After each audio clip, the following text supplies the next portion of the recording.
Delhi AI summit में youth Congress के प्रदर्शन में बीजेपी अटैकिंग मोड में नजर आई। संबित पात्रा ने प्रेस कॉन्फ्रेंस कर कहा कि यह देश को बदनाम करने की सोची समझी साजिश है। यहां तक दावा कर दिया कि इसकी प्लानिंग सोनिया और राहुल और प्रियंका गांधी ने मिलकर की। संबित पात्रा ने कहा कि ये गद्दारों का काम है। पूरी दुनिया से लोग यहां पर आए हैं, लेकिन कांग्रेस ने रंग में भंग डालने की कोशिश की। आज कांग्रेस टॉपलेस ही नहीं, ब्रेनलेस और शेमलेस भी हो गई है। अब एआई से बनाए गए फोटो, वीडियो या ऑडियो पर लेबल लगाना जरूरी कर दिया गया है। इसके साथ ही सोशल मीडिया प्लेटफॉर्म्स को किसी भी आपत्तिजनक कंटेंट को शिकायत मिलने के महज 3 घंटे के अंदर ही हटाना होगा। ये नए नियम आज से लागू हो सके हैं। अगर एआई का इस्तेमाल अश्लीलता, धोखाधड़ी, हथियारों से जुड़ी जानकारी या किसी की नकल उतारने के लिए किया जाता है तो इसे गंभीर अपराध माना जाएगा।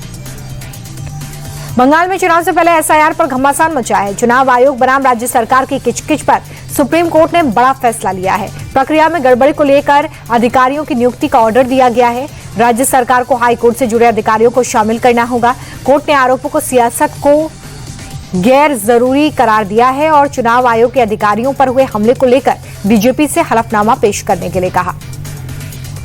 यूपी विधानसभा में मुख्यमंत्री योगी आदित्यनाथ अटैकिंग मोड में नजर आए। योगी ने कहा कि हमारी सरकार ने विकास की नई इबारत लिखी। प्रति व्यक्ति आय में इजाफा हुआ, लेकिन सपा राज में प्रदेश अराजकता का गढ़ था। आज दुनिया भर के निवेशक यूपी पर भरोसा करते हैं। एआई समिट में कांग्रेस के प्रदर्शन को सीएम योगी ने शर्मनाक करार दिया।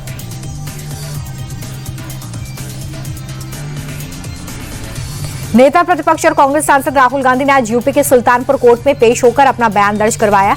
आपको बता दें कि पिछली बार सुनवाई के दौरान राहुल पेश नहीं हुए थे। कोर्ट ने उन्हें पेशी का आखिरी मौका दिया, जिसके बाद आज वो अदालत के सामने पेश हुए। दरअसल ये मामला 8 साल पुराना है। 2018 में कर्नाटक चुनाव में प्रचार के दौरान गृहमंत्री अमित शाह पर आपत्तिजनक टिप्पणी की थी। मामले में अगली सुनवाई 9 मार्च को। मध्य प्रदेश विधानसभा में भागीरथपुरा मौत कांड और लाडली बहना योजना को लेकर पक्ष और विपक्ष में बहस हो गई। बहस उस वक्त बेकाबू हुई जब संसदीय कार्य मंत्री कैलाश विजयवर्गीय ने नेता प्रतिपक्ष को औकात में रहने की बात कही। विवाद बढ़ने के बाद खुद मुख्यमंत्री ने विपक्ष से माफी मांगी।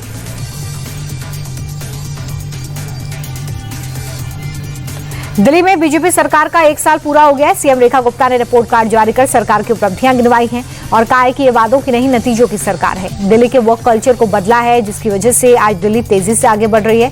सबका साथ सबका विकास के मंत्र पर हम काम करते हैं। दिल्ली में कोई भूखा ना सो, इसलिए सरकार ने अटल कैंटीन शुरू की। रेखा गुप्ता सरकार का आज 1 साल पूरा हो गया है। सीएम ने अपनी उपलब्धियां गिनवाई तो आम आदमी पार्टी ने अटैक किया। पूर्व डिप्टी सीएम मनीष सिसोदिया ने प्रेस कॉन्फ्रेंस की और कहा कि दिल्ली को पिछले 1 साल में धोखे के अलावा कुछ नहीं मिला। सिसोदिया ने यह भी कहा कि बीजेपी सरकार ने हर किसी के साथ धोखा किया। उन्होंने महिलाओं और मिडिल क्लास को धोखा दिया। प्रदूषण कंट्रोल करने के नाम पर भी रेखा सरकार ने फर्जीवाड़ा किया। संघ प्रमुख मोहन भागवत जिस वंदे भारत एक्सप्रेस से मेरठ पहुंचे हैं, उस पर हरदोई में पथराव हुआ। पत्थरबाजी से ट्रेन की एक खिड़की का शीशा टूट गया है।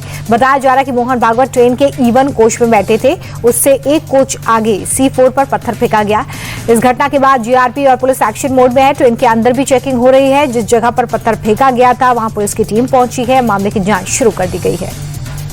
गोरखपुर में आंख के अस्पताल में बड़ी लापरवाही सामने आई, जहां आंखों की रोशनी ठीक कराने गए 9 लोगों को अपनी आंखें निकलवानी पड़ी। अस्पताल में ठीक से इलाज न मिलने की वजह से आंखों में इन्फेक्शन फैल गया।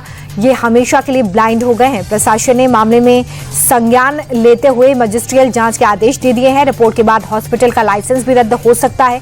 फिलहाल प्रशासन ने अस्पताल को सीज किया है। मथुरा में अपराधियों के खिलाफ पुलिस का ताबड़तोड़ एक्शन जारी है। प्रशासन ने गोविंद नगर इलाके में गैंगस्टर योगेश यादव और राजन यादव के खिलाफ सख्त कार्रवाई की है। गैंगस्टर भाइयों की 10 करोड़ की प्रॉपर्टी को जिला मजिस्ट्रेट के आदेश पर जब्त कर लिया गया है। योगेश और राजन पर संगठित गिरोह बनाकर या अवैध संपत्ति बनाने का आरोप है। कार्रवाई के दौरान पुलिस टीम ने ढोल नगाड़ों के साथ मौके पर मुनादी कराई और जनता को इस जब्ती की आधिकारिक सूचना दी। राजस्थान के कोटा में वन विभाग और पुलिस ने अवैध अतिक्रमण पर बुलडोजर चलाया है। कार्रवाई में हिस्ट्री शीटर कालू भड़क द्वारा वन विभाग की जमीन पर किए गए कब्जे को बुलडोजर से ध्वस्त किया गया है। लगभग 20 से 22 बीघा जमीन पर हिस्ट्री शीटर कालू ने कब्जा किया था। इस बुलडोजर कार्रवाई के जरिए पुलिस ने हिस्ट्री शीटर हार्डकोर अपराधियों को सख्त संदेश दिया। एक्टर रणवीर सिंह को धमकी देने के मामले में बड़ा खुलासा हुआ है। मुंबई पुलिस के मुताबिक रणवीर सिंह ने विश्नोई गैंग ने 10 करोड़ रुपए की मांग की थी और अमेरिकी नंबर से धमकी भरा मैसेज भी रणवीर सिंह को भेजा गया था। क्राइम ब्रांच इस नंबर की जानकारी लेने के लिए अमेरिका की एजेंसी के संपर्क में रही। वहीं जांच में ये पता चला है कि बिश्नोई गैंग के खास गुर्गों में से एक हैरी बॉक्सर ने वॉइस नोट भेजकर रणवीर सिंह को धमकी दी थी। गुजरात के वलसाड में दर्दनाक सड़क हादसा हुआ। कपराड़ा तहसील के कुंभ घाट पर कार और ट्रक के बीच में टक्कर हो गई। 7 लोगों की मौत हो गई है। 2 लोग गंभीर रूप से जख्मी बताए जा रहे हैं। सभी लोग एक ही परिवार के हैं। तहसील के रोहतास में एक प्रोग्राम से लौट रहे 5 लोगों की संदिग्ध मौत से सनसनी मच गई। मठिया गांव में 14 फरवरी को एक परिवार के तिलक समारोह में अलग अलग फैमिली से ये लोग पहुंचे थे। घर लौटने के बाद सभी की तबीयत खराब हो गई। जहरीली शराब को मौत का कारण बताया जा रहा है। एक डॉक्टर ने पोस्ट कर ये बताया है कि मृतक के घर वालों ने इलाज को लेकर गलत जानकारी दी थी। कुत्ते के काटने से ऐसा हाल नहीं हो सकता। अब पुलिस पोस्टमार्टम रिपोर्ट का इंतजार कर रही है। शेयर मार्केट हरे निशान पर बंद हुआ। सेंसेक्स में 316 अंकों की तेजी दर्ज की गई है, जिसके बाद सेंसेक्स 82,814 पर आ गया है। निफ्टी में भी 116 पॉइंट्स बढ़कर 25,571 पर बंद हुआ है। मेटल और बैंक शेयर्स में खरीदारी हुई है। सेंसेक्स के 30 में से 22 शेयर में बढ़त देखने के लिए मिली, तो वहीं निफ्टी के 50 शेयर्स में से 36 में तेजी दर्ज की गई है। अमेरिकी डॉलर के मुकाबले रुपए में गिरावट दर्ज की गई। डॉलर के मुकाबले रुपया 31 पैसे कमजोर हो गया है, जिसके बाद एक अमेरिकी डॉलर की कीमत 90 रुपए 99 पैसे पर आ गई है।